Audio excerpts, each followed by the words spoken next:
வணக்கம்.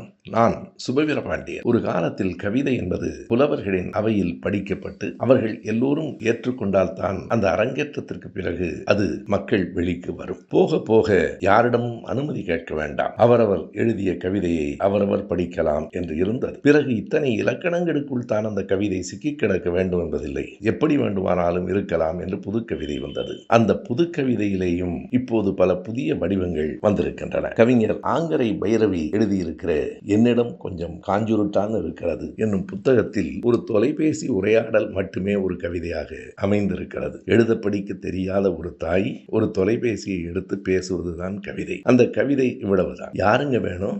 யாரு சார் வேணும்? யாருப்பா நீ? அட உன்னதான் கேட்கிறேன். யாரு? அட எடுபட்ட பயலே, யாருடா நீ? கட்டையில போறவனே, சொல்றதே சொல்ற, யாரு நீ? அம்மா பதறுவதை கண்டு மகள் ஓடி வந்தாள். என்னம்மா யாரு? யாருன்னு தெரியல, ஏதோ சொன்னதே சொல்றான். என்ன சொல்றான்? மிஸ் யூங்கிறான். ஓ, அது தனக்கு வந்த தொலைபேசி என்று அவளுக்கு தெரிகிறது. அதை வாங்கி மகள் சொன்னாள், மிஸ் யூ என்பதை ஏண்டா இப்படி மிஸ்யூஸ் பண்ணுகிறாய்? அவ்வளவுதான் கவிதை.